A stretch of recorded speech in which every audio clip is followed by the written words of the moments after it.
This is Hidden Killers with Tony Brueski. Here now, Tony Brueski. There is a reason why so many people, even those who've never heard of Dan Markel or the Adelsons or anything about that case, feel something deep and visceral when they see or hear Donna Adelson speak. Why is that? Why are so many people connected in their collective angst against this woman? I got some ideas on that, and I think I know why.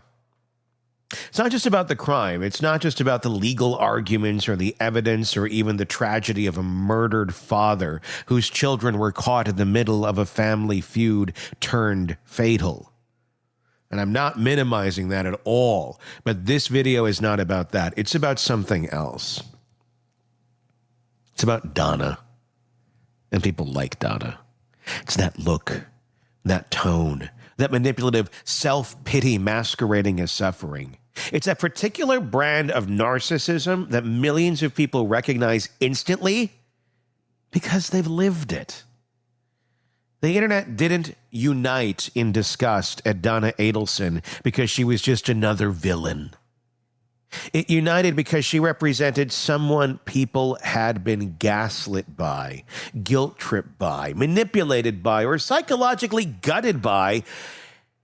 And watching her finally get called out by reality, to many, felt like long overdue justice. Not just for Dan Markel, but for every person who's ever survived someone like her. When you hear Donna speak in her jail calls, in her letters, her courtroom statements, you can hear the language of narcissism in every syllable. The tone is measured but cutting. The phrase is centered on herself, even when the subject is murder. Her words orbit around her pain, her suffering, her losses. That's not genuine acknowledgement of the life taken or the wreckage left behind. Instead, it's, how could this happen to me? How much I've been through. How unfair all of this is. We all know it. It's the same language narcissistic abusers use when they've been caught. When control is slipping through their fingers, they can't truly see the damage they've done because empathy is something they mimic, not feel. They only understand it as a tool, a way to manage perception, not emotion. That's a key to understanding this. Because I think a lot of us are looking at this going, damn, this feels close to home. Damn, this feels like somebody I know or had known. And quite often in real life, there's not a stand to put them on. There's not charges to be brought against. Thank God. Because you don't want that to go this far where those relationships end like this one did. But so often in real life, in the free world, if you manage to escape the abuse of one, they just drift off into the ether, never really facing consequences for their actions, just the trail of destruction in so many cases. So it is deeply satisfying to see one like this literally be locked in a cage. So people get lots of joy out of watching her on her prison transport videos alone. There's these videos of everyone. Not everybody is flocking to them the way they do to Donna. To watch her locked away, where her own self-aggrandized needs don't cling to the wall like super glue. That's why Donna Adelson has hit such a raw nerve in the public. She's not just a story about privilege or greed or family dysfunction. She's the mother, the boss, the ex, the manipulator, who's always one step away from tears but never from control. She's the voice that once convinced you that you were the crazy one, that your pain is an overreaction, and that their lies and their cruelty, it was just concern. It was all justified for the greater good, right? And watching someone like that finally have to answer for their actions publicly, unavoidably, with no one left to gaslight, it's something primal. It's catharsis. That's the kind of quiet rage that builds up in people who survive narcissistic abuse. It's not just anger at what was done to them. It's anger at how invisible it often was while it was happening.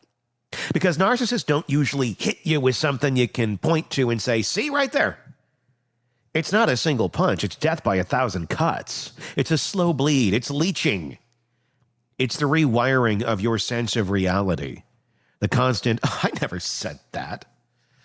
You're remembering it wrong. What are you doing over there?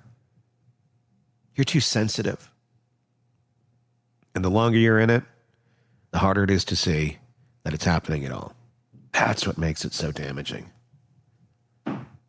So the public sees Donna Adelson looking down from a witness stand, clutching her papers like they're pearls, like the world has betrayed her. It's not just disgust, it's recognition. It's 1,000 memories flooding back for people who once sat across from their own version of Donna, trying to explain how much they were hurting and being met with that same blank, pity-soaked stare. At her sentencing, Donna spoke of her sacrifices.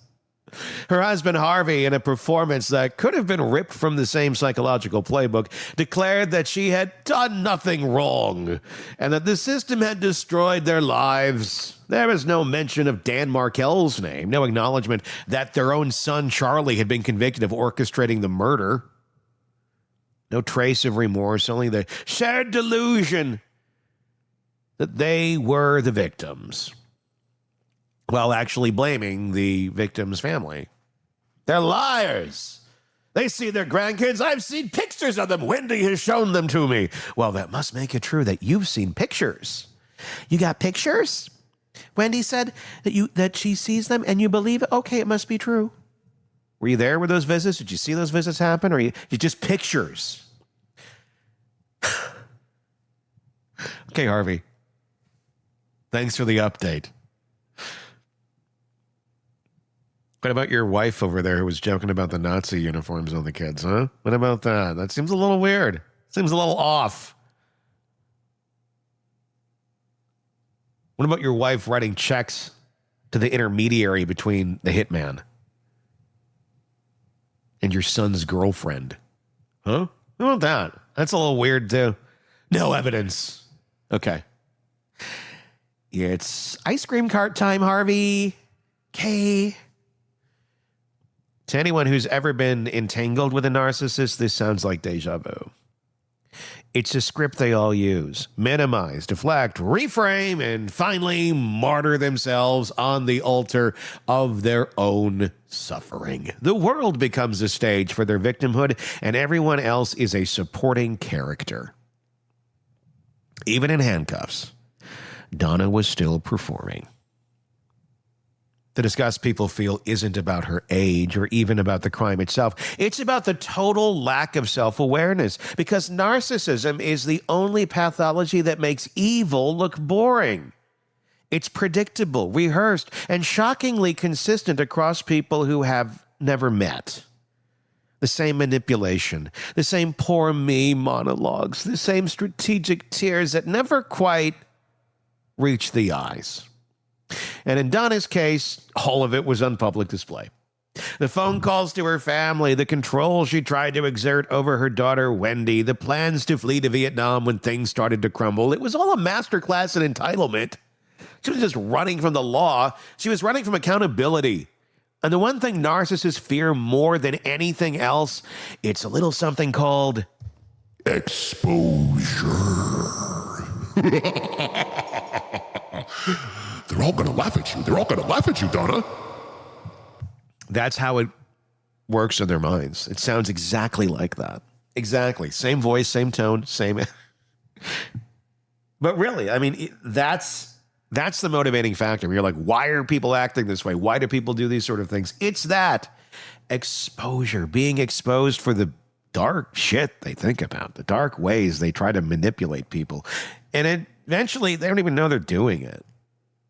Because that realization that you don't have empathy, that passed a long time ago. They figured out how to manipulate things, and in their mind, they must have empathy because this must be how it feels. And fortunately, it's not. Because people with empathy don't behave these sort of ways. People mimicking empathy that get off track do. And those are called narcissists. For survivors of narcissistic abuse, that's a nightmare. You spend years being told that your abuser is too powerful, too nice, too clever, too manipulative. They can never do that. Why would you think that about that? You're just overthinking it. You're doing it. Yeah. You get gaslit by the flying monkeys. You watch them charm judges, therapists, family members, all while you're dismissed as too emotional. You begin to think the truth will never matter because they're so good at rewriting it and manipulating them. And then you see someone like Donna Adelson, calm, calculated, sitting in a courtroom where her story doesn't work anymore. And it hits you. Sometimes the mask does fall. Sometimes even the most polished narcissist runs out of audience. There's also something deeply gendered about how people are reacting to her. Society still struggles to reconcile the image of a nurturing mother with the psychology of narcissistic abuse. We like to pretend it doesn't exist, that this is impossible. How, especially people who had good moms. How could anyone be like, well, guess what? People want to believe that maternal love is unconditional, that mothers sacrifice, protect, and nurture no matter what, and good ones do. Donna weaponized that belief, though. She turned motherhood into leverage, love into control, and loyalty into a kind of emotional blackmail. And millions of people watching recognized it because they've seen it in their own mothers, grandmothers, or partners. That quiet suffocation that hides behind phrases like, I only want what's best for you. I was just ... You were just what, Donna? I was just doing what was going to be best for them. Tell that to yourself again. Say it again. Say it again. Believe it. It was what was best for them. Even though it really wasn't. You know the truth. You and me only know the truth because, God damn it, you got to do what's best for you, and you want those kids by you. So do whatever you need to do. He hasn't coming. Daddy's a lovely boy. Lovely boy. That's how that conversation went. I'll write the checks. Good girl, Donna. I guess Donna's conscious as Satan. Well, judging by her actions and, judging by a lot of narcissists, we kind of, those of us who are survivors of it kind of go, maybe. But what Donna wanted was control. Control over her son, over her daughter, over her grandchildren, over the narrative of what her family was supposed to be. And you had every right to want that, Donna. And when someone, in this case, Dan Markel, disrupted that illusion, the machinery of narcissistic rage went into motion. The narcissist rage isn't about justice or revenge. It's about restoring the image, making the world look the way they believe it should, or how others should see it according to them. Dan Markel didn't just win custody disputes. He defied the family myth. He told the truth. He saw through the performance. And narcissists can't forgive being seen. Can't. And that's why Donna Adelson's story hit such a collective nerve. Because it reminds people that narcissistic abuse isn't just psychological. It's structural. It seeps into families, institutions, and entire belief systems. It's not always lethal, but it's always corrosive. It eats away at empathy, honesty, and reality itself until everyone around the narcissist is questioning their own perception of truth. When the verdicts came in, Charlie's conviction, Donna's arrest, The public didn't cheer because they loved punishment. They cheered because they finally saw the system recognize what survivors have been screaming into the void for years, that narcissists destroy lives in ways that are hard to measure until it's too late. And seeing accountability, even in one extreme example, offers a kind of healing by proxy.